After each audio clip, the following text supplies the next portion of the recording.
guys, welcome back to my YouTube channel.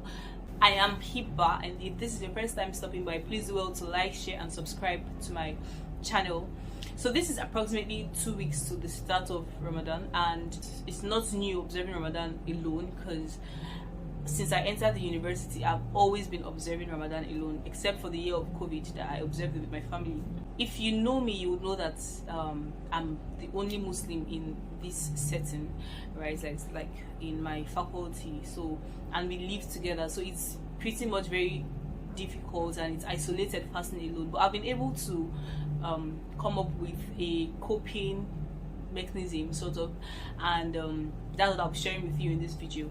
So stay tuned and watch till the end.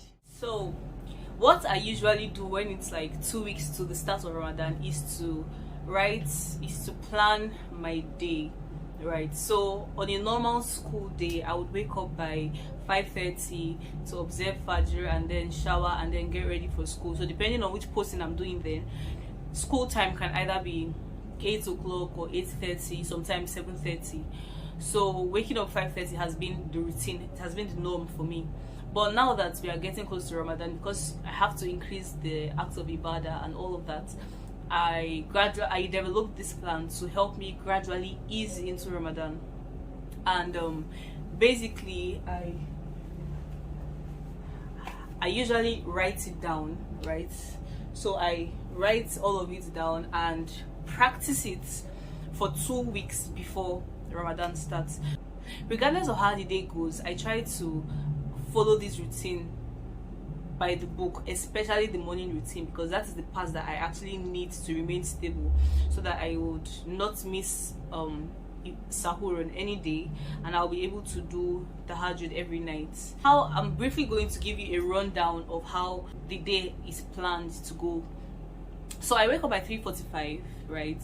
I do wudu, I do my adhkar, I do nawafil, I read the Quran, and then when it gets to like 4:30, I begin to make sahur, right? So usually I eat leftovers. So because this is pre-Ramadan preparation, I still take something at that time, you know. So basically I'm preparing that routine and I'm building my body to get used to, you know, eating that early and then staying long hours before eating anything else, right? So I'm gradually weaning myself off food.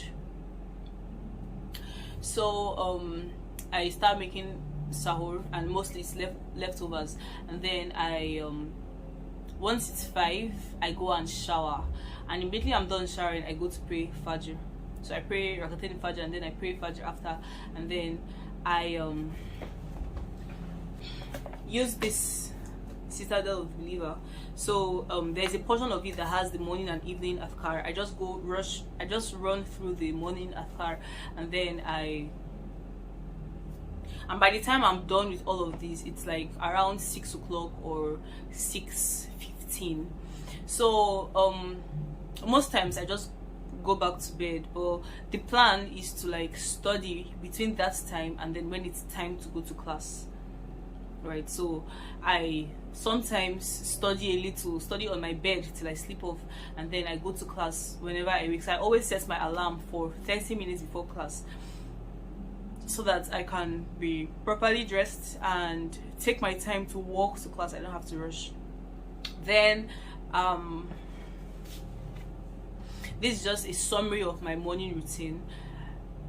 I skipped a part, so I made a habit of journaling, right? And that journaling takes more than just actually writing about your day or planning your day or writing about the previous activities or the previous day's activities.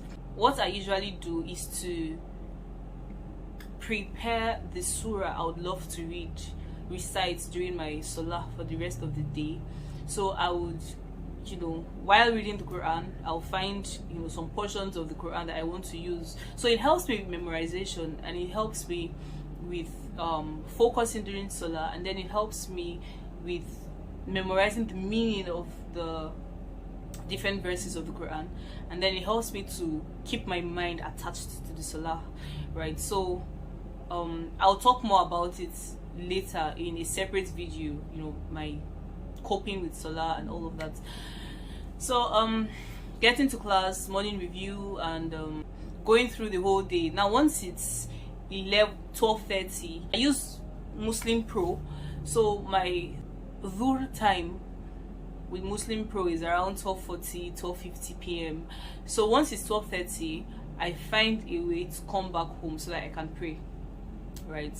And sometimes it's not always that convenient because we could be in the middle of clinical activities, or we could be starting a class, and I know I won't meet up, and all those lecturers, I won't let you come into class after they've entered and all that. So I would sometimes delay till like 1:30, and then I take the proper excuse and I leave.